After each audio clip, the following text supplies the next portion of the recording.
warahmatullahi wabarakatuh. Kami dari kelompok 2 yang beranggotakan saya Indah Permatasari bersama rekan-rekan saya yaitu ada Karisma Fadila Pramudita dan Virginia Fernandita. Di sini kami akan mempresentasikan materi tentang siklus pengeluaran. Oke, langsung saja yang pertama kita akan bahas definisi siklus pengeluaran. Siklus pengeluaran adalah rangkaian kegiatan bisnis dan operasional pemrosesan data terkait yang berhubungan dengan pembelian serta pembayaran barang dan jasa. Siklus pengeluaran melibatkan beberapa aktivitas yang berhubungan dengan pembelian bahan mentah, persediaan barang-barang dan jasa.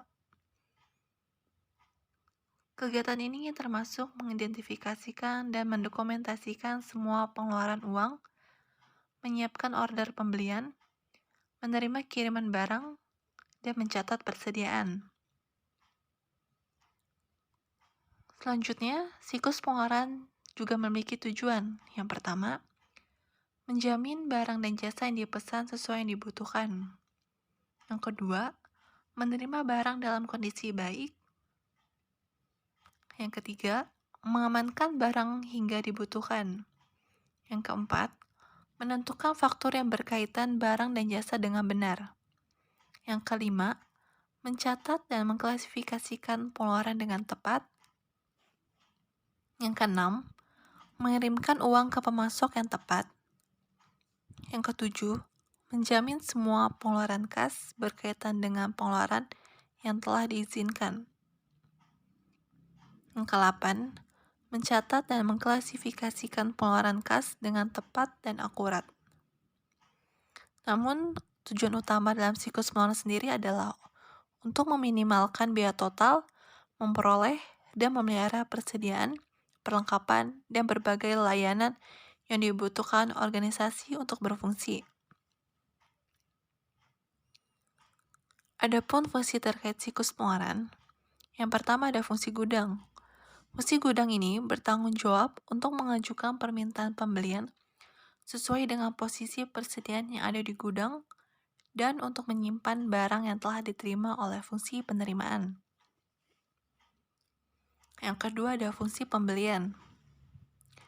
Fungsi pembelian ini bertanggung jawab untuk memperoleh informasi mengenai harga barang, menentukan pemasok yang dipilih dalam pengadaan barang, dan mengeluarkan permintaan pembelian barang kepada pemasok yang dipilih.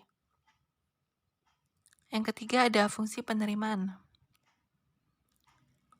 Fungsi penerimaan bertanggung jawab untuk melakukan pemeriksaan terhadap jenis, kualitas, dan kuantitas barang yang diterima dari pemasok. Yang keempat ada fungsi akuntansi. Fungsi akuntansi yang terkait dalam siklus pengeluaran adalah fungsi pencatat uang dan fungsi pencatat persediaan. Oke, materi selanjutnya akan dibahas oleh Karisma Fadila Pramudita. Oke, baik. Terima kasih Saudari Indah. Di sini saya akan melanjutkan mengenai siklus pengeluaran mencakup 4 aktivitas dasar, yaitu 1. Pemesanan barang dan jasa. Terdapat 2 tahap dalam proses pemesanan barang dan jasa, antara lain: pertama, identifikasi apa, kapan, dan berapa banyak barang yang harus dibeli. Seperti perusahaan harus menjaga ketersediaan barang yang memadai, sehingga proses produksi data berjalan lancar, bahkan jika penggunaan persediaan lebih besar dari yang diharapkan, atau terjadi keterlambatan dalam pengiriman pesanan oleh pemasok. Kedua, memilih pemasok. Seperti perusahaan harus memperhatikan beberapa hal dalam memilih pemasok, yaitu harga, kualitas, dan ketepatan pengiriman pesanan. 2. Penerimaan barang dan jasa. Pada saat barang datang, bagian penerimaan barang membandingkan nomor pesanan pembelian yang tertera pada slip pembungkus dengan file pesanan pembelian untuk memverifikasi bahwa barang tersebut sesuai dengan yang dipesan. Karena pada bagian penerimaan kemudian menghitung kuantitas barang yang diterima dan memeriksa barang guna memastikan tidak ada barang yang cacat sebelum dipindahkan ke gudang. 3. penyetujuan faktur dari pemasok.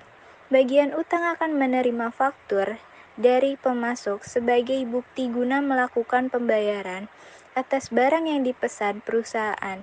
Bagian utang bertanggung jawab untuk mencocokkan faktur dengan laporan penerimaan dan pemesanan barang. Guna faktur dan dokumen laporan tersebut akan menghasilkan voucher package yang selanjutnya akan dikirimkan ke bagian kasir perusahaan. 4. Pembayaran. Bagian kasir bertanggung jawab untuk melakukan pembayaran kepada pemasok atas barang yang dipesan oleh perusahaan. Pembayaran baru akan diproses ketika bagian utang telah mengirimkan voucher package pada kasir. Berikut gambar flowchart siklus pengeluaran.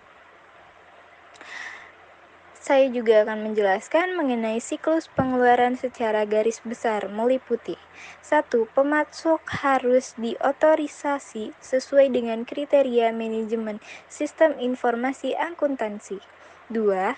Karyawan-karyawan harus dipekerjakan sesuai dengan kriteria manajemen. 3. Akses ke catatan-catatan kepegawaian, penggajian, dan pengeluaran hanya diperbolehkan sesuai dengan kriteria manajemen. 4. Tarif kompensasi dan pengurangan gaji harus diotorisasi sesuai dengan kriteria manajemen. 5. Jumlah yang disampaikan kepada pemasok harus diklasifikasikan, diikhtisarkan, dan dilaporkan secara akurat. Itu saja dari saya. Selanjutnya akan dilanjutkan oleh Virginia.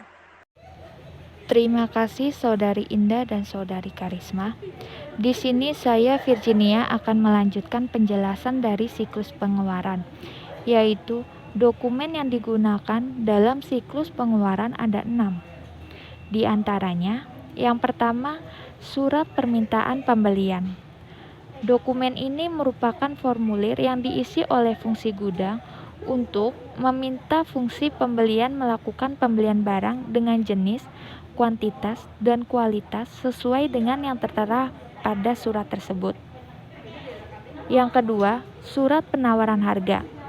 Dokumen ini digunakan untuk meminta penawaran harga bagi barang yang pengadaannya bersifat tidak berulang kali terjadi, yang menyangkut dalam jumlah rupiah pembelian besar.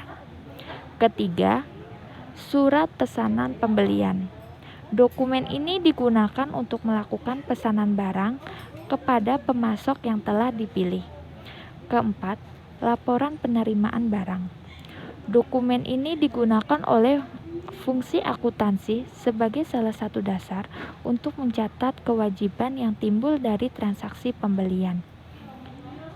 Yang kelima, surat perubahan pesanan pembelian. Dokumen ini digunakan sebagai pemberitahuan resmi kepada pemasok tentang adanya perubahan dalam permintaan pembelian. Keenam, bukti kas keluar.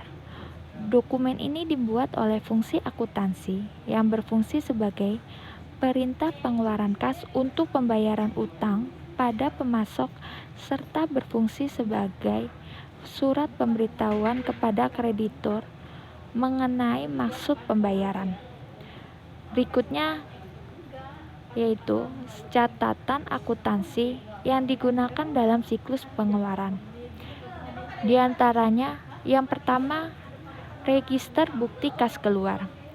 Apabila dalam pencatatan utang perusahaan menggunakan voucher payable prosedur, maka jumlah yang digunakan untuk mencatat transaksi pembelian adalah register bukti kas keluar.